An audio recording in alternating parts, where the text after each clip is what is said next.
July 27ರಿಂದ December 10, 2026 ಈ ಅವಧಿಯಲ್ಲಿ ಶನಿ ವಕ್ರಗತಿಯಲ್ಲಿರ್ತದೆ, ನಂತರ ಡೈರೆಕ್ಟ್ ಆಗುತ್ತೆ. ಸೊ ಈ ಶನಿ ವಕ್ರ ಅಂದರೆ ಏನು? ಸೊ ಮೇಷ ರಾಶಿಯವರ ಮೇಲೆ ಇದು ಹೇಗೆ ಎಫೆಕ್ಟ್ ಆಗುತ್ತೆ, ಏನು ಇನ್ಫ್ಲೂಯೆನ್ಸ್ ಮಾಡುತ್ತೆ, ಇದನ್ನು ಹೇಗೆ ನೋಡಬೇಕು, ಈ ವಿಚಾರದ ಬಗ್ಗೆ ನಾನಿಲ್ಲಿ ಹೇಳೋದಕ್ಕೆ ಹೊರಟಿದ್ದೀನಿ. ಒಂದು ರೀತಿಯಲ್ಲಿ ಇದನ್ನು ಶನಿಯ ಆಡಿಟ್ ಸಮಯ ಅಂತ ತಗೊಳ್ಬೋದು. ಶನಿ ವಕ್ರ ಅಂದರೆ ನೀವು ಇದುವರೆಗೂ ಹೇಗೆ ಬದುಕುತ್ತಾ ಬಂದಿದ್ದೀರೋ, ಯಾವ ರೀತಿಯ ಸಿಸ್ಟಮ್, ಯಾವ ರೀತಿಯ ಒಂದು ಆಟಿಟ್ಯೂಡ್, ಹ್ಯಾಬಿಟ್, ರುಟೀನ್ ಮತ್ತು ಅಪ್ರೋಚ್ ಮತ್ತು ನಿಮ್ಮ ನಿರ್ಧಾರಗಳು, ಇಂಥ ವಿಚಾರಗಳಲ್ಲಿ ಒಂದು ಪರಾಮರ್ಶೆ, ಪುನರ್ವಿಮರ್ಶೆ ಮಾಡುವಂಥ ಒಂದು ಸಮಯ ಅಂತ ಅರ್ಥ. ಅಂಥ ಪ್ರಮೇಯಗಳು ಬರುವಂಥ ಸಾಧ್ಯತೆ ಇರ್ತದೆ. ಹೀಗಾಗಿ ನಿಮಗೆ ನಿಮ್ಮದೇ ನಿರ್ಧಾರಗಳ ಮೇಲೆ ಒಂದು ಸೆಲ್ಫ್ ಡೌಟ್ ಬರಬಹುದು. ನಾನು ಸರಿಯಾದ ದಾರಿಯಲ್ಲಿ ಇದ್ದೀನೋ ಇಲ್ವೋ ಅನ್ನುವಂಥ ಅನುಮಾನವೂ ಕೂಡ ಕಾಡಬಹುದು. ಇದೇನು ಬಾಹ್ಯ ಹೊರಗಿನ ಸಮಸ್ಯೆ ಅಲ್ಲ, ನಿಮ್ಮೊರಗೇನೆ ಒಂದು ಆಂತರಿಕ ಕರೆಕ್ಷನ್ ಫೇಸ್ ಇದು. ಹೀಗಾಗಿ ಈ ಸಮಯದಲ್ಲಿ ನಿಮಗೆ ಅಚಾನಕ ಟಯರ್ಡ್ ಫೀಲ್ ಆಗಬಹುದು. ಕೆಲಸ ಮಾಡ್ತಾ ಇದ್ರೂ ಕೂಡ ಔಟ್ಪುಟ್ ಇಲ್ಲ ಅಂತ ಅನ್ನಿಸ್ಬೋದು. ಎಲ್ಲ ಸರಿ ಇದ್ರೂ ಕೂಡ ಒಳಗೊಳಗೇನೆ ಒಂದು ರೀತಿ ಅನ್ರೆಸ್ಟ್ ಕೂಡ ಫೀಲ್ ಆಗಬಹುದು. ಶನಿ ವಕ್ರ ಸಮಯದಲ್ಲಿ ನಾನಿಷ್ಟೆಲ್ಲ ಮಾಡ್ತಾ ಇದ್ರೂ ಕೂಡ ಯಾಕೆ ಫಲ ಬರ್ತಾ ಇಲ್ಲ ಅಂತ ಅನ್ನಿಸ್ಬೋದು. ಹೀಗಾಗಿ ಒಂದು ಸ್ವಲ್ಪ ಫ್ರಸ್ಟ್ರೇಷನ್ ಕೂಡ ಫೀಲ್ ಆಗೋ ಸಾಧ್ಯತೆ ಇರ್ತದೆ. ಏಕೆಂದರೆ ಸಾಮಾನ್ಯವಾಗಿ ಈ ಸಮಯದಲ್ಲಿ ಒಂದು ಬಾಹ್ಯ ಗ್ರೋತ್ ಅನ್ನುವಂಥದ್ದೇನಿದೆಯೋ ಅದು ಸ್ವಲ್ಪ ಸ್ಲೋ ಆಗೋ ಸಾಧ್ಯತೆ ಇರ್ತದೆ. ಇಲ್ಲಿ ನಿಮ್ಮ ಆಂತರಿಕ ಒಂದು ಸ್ಟ್ರಕ್ಚರ್ ಅಂತ ಏನಿದೆಯೋ, ನಿಮ್ಮ ಒಂದು ರುಟೀನ್ ಲೈಫ್, ನಿಮ್ಮದೇ ಆದಂಥ ಒಂದು ಆಂತರಿಕ ಲೈಫ್ ಅನ್ನೋದೇನಿದೆಯಲ್ಲ, ಇಲ್ಲಿ ಒಂದು ಸ್ವಲ್ಪ ಒಂದು ಇನ್ಸ್ಪೆಕ್ಷನ್ಗೆ ಒಳಪಟ್ಟ ರೀತಿಯ ಒಂದು ಎಫೆಕ್ಟ್ ಇರ್ತದೆ. ಇಲ್ಲಿ ಪ್ರಮುಖವಾಗಿ ಪರಿಶೀಲನೆಗೆ ಒಳಪಡೋದು ಅಂದರೆ ನಿಮ್ಮ ಆ್ಯಕ್ಷನ್ ಪ್ಯಾಟರ್ನ್, ನಿಮ್ಮ ಇಂಪೇಷನ್ಸ್, ನಿಮ್ಮ ಆ್ಯಂಗರ್ ಹ್ಯಾಂಡ್ಲಿಂಗ್. ಯಾಕೆಂದರೆ ಮೇಷ ರಾಶಿಯವರಿಗೆ ಇದೆಲ್ಲ ಸ್ವಭಾವ ಇರ್ತದೆ. ಇಂಪಲ್ಸಿವ್ ಡಿಸಿಷನ್ಗಳು ಮತ್ತು ಅಥಾರಿಟಿ ಜೊತೆಗಿನ ಏನು ನಿಮ್ಮ ಮೇಲಿನವರು ಅಂತ ಯಾರಿರ್ತಾರೋ ಅವರ ಜೊತೆ ಕಾನ್ಫ್ರಂಟ್ ಸಂಘರ್ಷಕ್ಕಿಳಿಯುವಂಥ ಒಂದು ಸ್ವಭಾವ. ಸೊ ಇಂಥದ್ದೆಲ್ಲ ಇಲ್ಲಿ ಪರಿಶೀಲನೆಗೆ ಒಳಪಡುತ್ತೆ. ಇದರಿಂದಾಗಿ ಕೆಲಸ ಸ್ಲೋ ಅಂತ ಅನ್ನಿಸ್ಬೋದು, ಕ್ಲಾರಿಟಿ ಕಡಿಮೆ ಅಂತ ಅನ್ನಿಸ್ಬೋದು, ಮನಸ್ಸು ರೆಸ್ಟ್ಲೆಸ್ ಅಂತ ಅನ್ನಿಸ್ಬೋದು, ಮೋಟಿವೇಶನ್ ಕೂಡ ಡ್ರಾಪ್ ಆಗೋ ಸಾಧ್ಯತೆ ಇರ್ತದೆ. ಮೇಷರಾಶಿಯವರು ತಕ್ಷಣದ ಆ್ಯಕ್ಷನ್, ಡೈರೆಕ್ಟ್ ಅಪ್ರೋಚ್ ಮತ್ತು ಫಾಸ್ಟ್ ರಿಸಲ್ಟ್ ಬಯಸುವಂಥವರು. ಅದೇ ಶನಿ ಬಂದು ಸ್ಲೋ ಪ್ಲಾನೆಟ್. ಇದು ಬಂದು ಪೇಷನ್ಸ್, ಡಿಲೇ ಮತ್ತು ಒಂದು ಡಿಸಿಪ್ಲಿನಿಂದ ರಿಸಲ್ಟನ್ನು ಕೊಡುವಂಥ ಪ್ಲಾನೆಟ್. ಹಾಗಾಗಿ ಇಲ್ಲೊಂದು ಕಾನ್ಫ್ಲಿಕ್ಟ್ ಅಂತೂ ಇರ್ತದೆ ಈ ರಾಶಿಗೂ ಮತ್ತು ಶನಿಯ ಒಂದು ಸ್ವಭಾವಕ್ಕೂ. ಸೊ ಇದೇ ಕಾರಣಕ್ಕೆ ಇದು ಶನಿ ವಕ್ರ ಆದಾಗ ನಿಮಗೆ ಇಲ್ಲಿ ಒಂದು ರೀಥಿಂಕ್ ಮಾಡಬೇಕಾದಂಥ ಪ್ರಮೇಯಗಳು ಎದುರಾಗುವ ಸಾಧ್ಯತೆ ಇರ್ತದೆ. ಮೇಷರಾಶಿಯ ದೊಡ್ಡ ಸ್ಟ್ರೆಂತ್ ಏನು ಅಂದರೆ ಕರೇಜ್, ಇನಿಷಿಯೇಟಿವ್, ಲೀಡರ್ಶಿಪ್ ಮತ್ತು ರಿಸ್ಕ್ ಟೇಕಿಂಗ್. ಅಂದರೆ ಧೈರ್ಯ, ಕ್ರಿಯಾಶೀಲತೆ, ನಾಯಕತ್ವ ಮತ್ತು ಒಂದು ಸಾಹಸ ಪ್ರವೃತ್ತಿ. ಆದರೆ ಶನಿ ವಕ್ರ ಸಮಯದಲ್ಲಿ ಇದೇ ಸ್ಟ್ರೆಂತ್ ಏನಿದೆಯೋ ಇದು ಪ್ರಾಬ್ಲಮನ್ನು ಕೂಡ ಕ್ರಿಯೇಟ್ ಮಾಡೋ ಸಾಧ್ಯತೆ ಇರ್ತದೆ. ಹೇಗೆ ಅಂದರೆ ತಕ್ಷಣ ರಿಯಾಕ್ಟ್ ಮಾಡೋದು, ಆ ಥರದಲ್ಲಿ ಡಿಸಿಷನ್ ತಗೊಳ್ಳೋದು, ಮತ್ತು ಏನು ನಿಮ್ಮ ಮೇಲಿನವರು ಅಂತ ಯಾರಿರ್ತಾರೋ, ಅಥಾರಿಟಿ ಫಿಗರ್ಸ್ ಅಂತ ಯಾರಿರ್ತಾರೋ ಅವರ ಜೊತೆ ಕಾನ್ಫ್ರಂಟ್ ಸಂಘರ್ಷಕ್ಕಿಳಿಯೋದು. ಮೇಷರಾಶಿಯವರ ನನಗೆ ಡಿಲೇ ಆಗಲ್ಲ ಅನ್ನುವಂಥ ಒಂದು ಆಟಿಟ್ಯೂಡ್, ಇವುಗಳು ಶನಿಯ ಒಂದು ಸಿಸ್ಟಮ್ ಅಥವಾ ಶನಿಯ ಒಂದು ಸ್ವಭಾವಕ್ಕೆ ಮ್ಯಾಚ್ ಆಗ್ತಾ ಇರೋದಿಲ್ಲ. ಹೀಗಾಗಿ ಶನಿ ವಕ್ರ ಆಗೋ ಸಮಯದಲ್ಲಿ ಮಿಸ್ಟೇಕ್ ಅಂತ ಅನ್ನಿಸ್ಕೊಳ್ಳೋದು ಏನು ಅಂದರೆ ಇಂಪಲ್ಸಿವ್ ಆ್ಯಕ್ಷನ್ ಮತ್ತು ವಿತ್ಡ್ರಾವಲ್. ಅಂದರೆ ಆ ಥರದಿಂದ ಕೆಲಸ ಮಾಡೋದಕ್ಕೆ ಹೋಗೋದು ಅಥವಾ ಆ ಥರದಿಂದ ಕಾರ್ಯಪ್ರವೃತ್ತರಾಗೋದು. ಆಮೇಲೆ ಅಲ್ಲಿ ಏನೋ ಅವರಿಗೆ ಸಮಸ್ಯೆ ಆಯಿತು ಅಂದಾಗ ಅದರಿಂದ ಹಿಂದೆ ಸರಿಯುವಂಥದ್ದು. ಅಂದರೆ ತೀರಾ ಅಗತ್ಯವಾಗಿ ಪೇಷನ್ಸ್ ಬೇಕಾದ ಜಾಗದಲ್ಲೂ ಕೂಡ ಆ ಥರ ಕೊಡುವಂಥದ್ದು. ಪ್ಲ್ಯಾನ್ ಬೇಕಾದ ಜಾಗದಲ್ಲಿ ಈಗೋ ಪ್ರವೃತ್ತಿ ಪ್ರದರ್ಶಿಸುವುದು. ರಿಫ್ಲೆಕ್ಷನ್ ಬೇಕಾದ ಜಾಗದಲ್ಲಿ ರಿಯಾಕ್ಷನ್. ಅಂದರೆ ಆಲೋಚಿಸಿ ತೀರ್ಮಾನಿಸಬೇಕಾದ ಸಮಯದಲ್ಲೂ ಕೂಡ ಭಾವೋದ್ರೇಕದಿಂದ ಪ್ರತಿಕ್ರಿಯಿಸೋದು. ಇವುಗಳನ್ನು ನೀವು ಸರಿ ಮಾಡ್ಕೊಳ್ಳಿಲ್ಲ ಅಂದರೆ ಶನಿ ಯೂಶ್ವಲಿ ವಕ್ರ ಅಂದರೆ ಏನು ಅಂದರೆ ಶನಿಗೆ ಸಂಬಂಧಿಸಿದ ವಿಚಾರಗಳಲ್ಲಿ ಏನು ನಾನು ಇದುವರೆಗೂ ಹೇಳ್ತಾ ಬನ್ನೋ ಇಂಥ ವಿಚಾರಗಳಲ್ಲಿ ನಿಮಗೇನೋ ಮಿಸ್ಟೇಕ್ ಮಾಡ್ತಾ ಇದ್ರೂ ಕೂಡ ಆ ಮಿಸ್ಟೇಕ್ನಿಂದ ನೀವು ಏನನ್ನೂ ಕಲಿಯದೇ ಇದ್ದಾಗ ಅದೇ ರೀತಿಯ ಪ್ರಾಬ್ಲಮ್ ಮರಳಿ ಬರುವಂಥದ್ದು ಅಂತ. ವಕ್ರ ಅಂದ್ರೇ ರಿಪೀಟೆಡ್ ಆಗಿ ಬರುವಂಥದ್ದು ಅಂತ. ಒಂದೇ ರೀತಿಯ ಸಂಘರ್ಷ ರಿಪೀಟ್ ಆಗೋದು, ಒಂದೇ ರೀತಿಯ ಆ್ಯಂಗರ್ ಇಶ್ಯೂ, ಒಂದೇ ರೀತಿಯ ಫ್ರಸ್ಟ್ರೇಷನ್ ಸೈಕಲ್. ಹಾಗೆಯೇ ಕರಿಯರ್ ಆಗಲಿ, ರಿಲೇಷನ್ಶಿಪ್ ಆಗಲಿ, ಹಣದ ವಿಚಾರ ಆಗಲಿ, ಬೇರೆ ಬೇರೆ ವಿಚಾರಗಳಲ್ಲಿ ಒಂದೇ ರೀತಿಯ ಒಂದು ಸಮಸ್ಯೆ ಎದುರಾಗುವಂಥದ್ದು. ಸೊ ಇಲ್ಲಿ ಶನಿ ವಕ್ರ ಅವಧಿಯಲ್ಲಿ ನಿಮಗೆ ಇದನ್ನು ಕರೆಕ್ಟ್ ಮಾಡ್ಕೊಳ್ಳೋದಕ್ಕೆ ಒಂದು ಅವಕಾಶ ಇರ್ತದೆ. ಏಕೆಂದರೆ ನಿಮಗೆ ರೀಥಿಂಕ್ ಮಾಡಬೇಕಾದಂಥ ಒಂದು ಪ್ರಮೇಯ ಇರ್ತದೆ ಮತ್ತು ರೀಥಿಂಕ್ ಮಾಡೋದಕ್ಕೆ ನಿಮಗೆ ಒಂದು ಇನ್ಫ್ಲೂಯೆನ್ಸ್ ಕೂಡ ಇರ್ತದೆ. ಸೊ ನೀವು ಇದನ್ನು ಬಳಸ್ಕೊಂಡು ಕೆಲವೊಂದು ಕರೆಕ್ಷನ್ಗಳನ್ನು ನೀವು ಮಾಡಿಕೊಂಡ್ರೆ ನಿಮಗೆ ಇದು ಶನಿ ಡೈರೆಕ್ಟ್ ಆಗುವಂಥ ಸಂದರ್ಭ ಅಂತ ಏನಿರುತ್ತದೋ ಆವಾಗ ನಿಮಗೆ ಇದೊಂದು ಕೊಂಚ ರಿಲೀಫ್ ಸಿಗುವಂಥ ಸಾಧ್ಯತೆ ಇರ್ತದೆ. ಒಂದು ವೇಳೆ ನೀವು ಯಾವುದೇ ಕರೆಕ್ಷನ್ ಮಾಡ್ಕೊಳ್ಳದೆ ಯಥಾವತ್ತು ನಡೀತಾ ಹೋದರೆ ನಿಮಗೆ ಇವಾಗ ಏನು ಆಂತರಿಕವಾಗಿ ನಿಮಗೇನು ಸಂಘರ್ಷ ಏರ್ಪಟ್ಟಿರ್ತದಲ್ಲ, ಇದು ಶನಿ ಡೈರೆಕ್ಟ್ ಆದಾಗ ಇದು ಬಾಹ್ಯ ಹೊರಗಡೆನೂ ಸಮಸ್ಯೆ ಕಾಣಿಸ್ಕೊಳ್ಳುವಂಥ ಪ್ರಮೇಯಗಳು ತಳಿ ಹಾಕುವಾಗಿ ಇಲ್ಲ.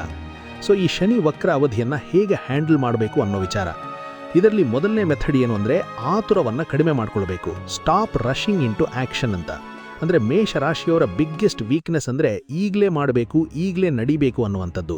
ಸೊ ಇಲ್ಲಿ ಮುಖ್ಯವಾಗಿ ನೀವು ಯಾವುದೇ ಆ್ಯಕ್ಷನ್ಗೆ ಇಳಿಯೋದಕ್ಕೂ ಮೊದಲು ಒಂದು ಪಾಸ್ ತಗೊಳ್ಬೇಕಾಗತ್ತೆ, ಸ್ಟಾಪ್ ಮಾಡಬೇಕಾಗತ್ತೆ, ಒಂದು 48 ತಾಸು ವೆಯ್ಟ್ ಮಾಡಬೇಕಾಗತ್ತೆ, ಒಂದು ಪ್ಲ್ಯಾನ್ ಮಾಡಿ ನಂತರ ಮೂವ್ ಆಗಬೇಕು. ಯಾಕಂದರೆ ಇಲ್ಲಿ ಶನಿಗೂ ಸ್ಪೀಡ್ಗೂ ಬರುವುದಿಲ್ಲ. ಶನಿ ಬಂದು ಪೇಷನ್ಸ್ ಬಯಸುತ್ತೆ. ಮತ್ತು ಎರಡನೇ ಕರೆಕ್ಷನ್ ಏನು ಅಂದರೆ ಧೈರ್ಯಕ್ಕಿಂತ ಮೊದಲು ಶಿಸ್ತನ್ನು ಕಾಲಿಸಬೇಕು ಅಂತ, ಡಿಸಿಪ್ಲಿನ್ ಬಿಫೋರ್ ಕರೇಜ್ ಅಂತ.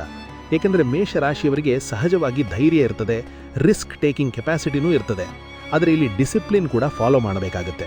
ಮುಖ್ಯವಾಗಿ ರೂಟೀನ್ನಲ್ಲಿ ಏನು ನಮ್ಮ ಡೈಲಿ ರೂಟೀನ್ ಅಂತ ಇರ್ತದೋ ಇಲ್ಲಿ ಒಂದು ಡಿಸಿಪ್ಲಿನ್ ಇರಬೇಕಾಗುತ್ತೆ. Fixed routine, fixed sleep time, fixed work structure ಅಂತ, ಒಂದು ಕೆಲಸ ಮಾಡೋ ಒಂದು ಫಿಕ್ಸ್ಡ್ ಮೆಥಡ್ ಅಂತ.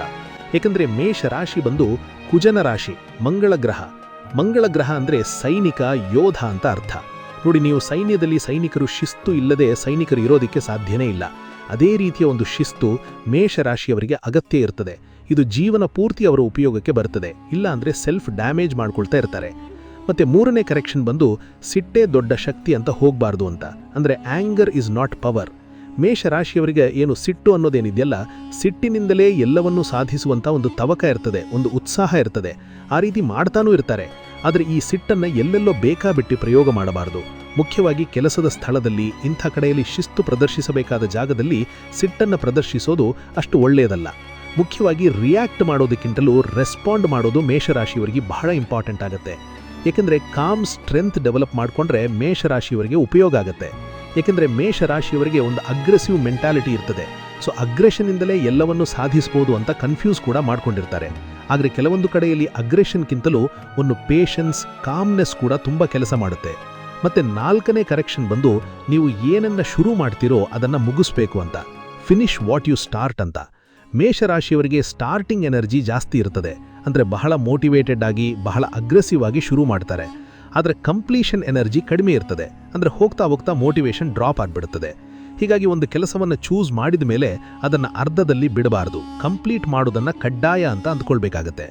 ಶನಿ ಸದ್ಯ ಮೀನ ರಾಶಿಯಲ್ಲಿ ಸಂಚಾರ ಮಾಡ್ತಾ ಇದೆ. ಸೊ ಮೇಷ ರಾಶಿಯವರಿಗೆ ಇದು 12ನೇ ಮನೆ ಆಗುತ್ತೆ. ಅಂದರೆ 7.5 ಆರಂಭಿಕ ಅಂತ. ಸೊ 7.5 ಅಂದರೆ ಏನು ಅಂದರೆ, ನೀವು 12ನೇ ಮನೆ ಅಂದರೆ ಏನು ಅಂದರೆ ವ್ಯಯಸ್ಥಾನ ಅಂತ ಅರ್ಥ. ನೀವು ಏನನ್ನು ಕಳೆದುಕೊಳ್ಳುವಂಥ ವಿಚಾರ ಅಂತ ಅರ್ಥ. ಸೊ ಮತ್ತೆ ಅದು ರೀಸೈಕಲ್ ಸ್ಥಾನ, ಅಂದರೆ ನೀವು ಏನನ್ನು ಕಳೆದುಕೊಂಡು ಮತ್ತೆ ಉತ್ಪತ್ತಿ ಮಾಡುವ ರೀತಿಯಲ್ಲಿ ಇರ್ತದೆ. ಸೊ ಏನಾಗುತ್ತೆ ನಿಮಗೆ ಆ್ಯಕ್ಚುಲಿ ಇಲ್ಲಿ ಏನು ಕಳೆದುಕೊಳ್ಳೋದು ಅಂತಂದರೆ, ನಿಮ್ಮ ರಾಶಿಯಿಂದ ಇದು 12ನೇ ಮನೆ ಆಗಿರೋದ್ರಿಂದಾಗಿ ನಿಮ್ಮ ಮೈಂಡ್ ಸೆಟ್ಟಲ್ಲಿ ಯಾವುದೋ ಒಂದು ವಿಚಾರವನ್ನು ಕಳೆದುಕೊಳ್ತೀರಾ ಅಂತ ಅರ್ಥ. ನೀವು ಯಾವ ಮೈಂಡ್ ಸೆಟ್ನಲ್ಲಿ ಜೀವನವನ್ನು ಮಾಡ್ತಾ ಬಂದಿರ್ತೀರೋ ಈ ಮೈಂಡ್ ಸೆಟ್ನ ನೀವಿಲ್ಲಿ ಯಾವುದಾದ್ರೂ ಒಂದು ರೀತಿಯಲ್ಲಿ ನೀವು ಅದನ್ನು ಕಳ್ಕೊಂಡು ಮತ್ತೆ ಬದಲಾಗಿ ಹೊಸ ಮೈಂಡ್ ಸೆಟ್ಟನ್ನು ರೂಪಿಸಿಕೊಳ್ಬೇಕು ಅನ್ನೋ ರೀತಿಯ ಒಂದು ವಾತಾವರಣ ಇರ್ತದೆ. ಆ ರೀತಿಯ ಪರಿಸ್ಥಿತಿಗಳು ಉದ್ಭವ ಆಗ್ತಾ ಇರ್ತದೆ. ಸೊ ಈ ಕಾರಣಕ್ಕೆ ನಿಮಗೆ ಮೆಂಟಲ್ ಎಕ್ಸಾಷನ್ ಅಂದರೆ ಬಳಲಿಕೆ ಫೀಲ್ ಆಗ್ಬೋದು, ಲೋನ್ಲಿನೆಸ್ ಅಂದರೆ ಏಕಾಂತನೂ ಫೀಲ್ ಆಗ್ಬೋದು, ಕಾನ್ಫಿಡೆನ್ಸ್ ಡ್ರಾಪ್ ಆಗ್ಬೋದು, ನಿದ್ದೆಯ ಸಮಸ್ಯೆನೂ ಇರ್ತದೆ, ಓವರ್ ಥಿಂಕಿಂಗ್ ಕಾಡ್ಬೋದು. ಹಾಗೆಯೇ ಒಂದು ಆಂತರಿಕ ಒಂದು ಫಿಯರ್ ಕೂಡ ಕಾಡ್ತಾ ಇರುತ್ತೆ, ಒಂದು ಭೀತಿ. ಹಾಗಂತ ನೀವಿದನ್ನೇನು ಪನಿಷ್ಮೆಂಟ್ ಅಂತ ಅಂದುಕೊಳ್ಳೋ ಅಗತ್ಯ ಇಲ್ಲ. ಅಥವಾ 7.5 ಅಥವಾ ಶನಿ ವಕ್ರದಿಂದ ಏನು ಬಹಳ ಕೆಟ್ಟದಾಗ್ಬಿಡುತ್ತದೆ ಹಾಗೇನು ತೆಕ್ಕೊಳ್ಳೋ ಅಗತ್ಯ ಇಲ್ಲ. ಏಕೆಂದರೆ ಇದು ರಾಶಿ ಅನ್ನುವಂಥದ್ದೇನಿದೆಯೋ ಇದು ಬಂದು ನಿಮ್ಮ ಮನಸ್ಸು. ಸೊ ಮೈಂಡ್ ಮೇಲೆ ಇದು ಎಫೆಕ್ಟ್ ಆಗೋದು ಜಾಸ್ತಿ. ಸೊ ಮೈಂಡ್ ಮೇಲೆ ಇನ್ಫ್ಲೂಯೆನ್ಸ್ ಜಾಸ್ತಿ ಇರ್ತದೆ. ಸೊ ಇದೇನಾಗುತ್ತೆ, ನಿಮಗೆ 7.5 ಅಂತ ತಗೊಂಡಾಲ ನಿಮಗೆ 30 ವರ್ಷಕ್ಕೆ ಒಂದು ಸಲ ಬರ್ತದೆ. ಸೊ ಎವ್ರಿ 30 ಇಯರ್ಸ್ ಅಂತ ಏನಿದೆಯೋ ಇದು ಒಂದು ಲೈಫ್ ಸೈಕಲ್ ಆಗಿರ್ತದೆ. ಸೊ ಫಸ್ಟ್ 30 ಇಯರ್ಸ್ದ ಅವಧಿ ಏನಿದೆಯೋ ಇದು ಬಂದು ನಿಮ್ಮ ತಾರುಣ್ಯದ ಅವಧಿ ಇರ್ತದೆ. ಸೊ 30 ವರ್ಷದ ನಂತರದ ಜೀವನ ಏನಿದೆಯಲ್ಲ, 30ರಿಂದ 60 ವರ್ಷ, ಈ ಅವಧಿಯಲ್ಲಿ ಒಂದು 7.5 ಬರ್ತದೆ. ಇದು ಜವಾಬ್ದಾರಿಯುತವಾಗಿ ಪೇಷನ್ಸಿಂದ ಜೀವನ ನಡೆಸಬೇಕಾದಂಥ ಅವಧಿಯಾಗಿರ್ತದೆ. ಸೊ 60ರ ನಂತರ ಜೀವನವೇ ಬೇರೆ ಥರ ಇರ್ತದೆ. ಸೊ ಇದೊಂದು ಗೈಡೆನ್ಸ್, ಈ ರೀತಿಯ ಅನುಭವವನ್ನು ಬೇರೆಯವರಿಗೆ ಗೈಡ್ ಮಾಡುವಂಥ ಒಂದು ಅವಧಿ.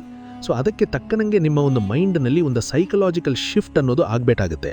ಸೊ ಅಂಥ ಆಗುವ ಪ್ರಮೇಯ ಏನಿದೆಯೋ, ಅಂಥ ಪರಿಸ್ಥಿತಿಗಳೇನಿದೆಯೋ ಅಲ್ಲಿ ನಿಮಗೆ ಎದುರಾಗ್ತಾ ಇರ್ತದೆ ಲೈಫ್ನಲ್ಲಿ. ಇದು ಸಹಜ ಇದು.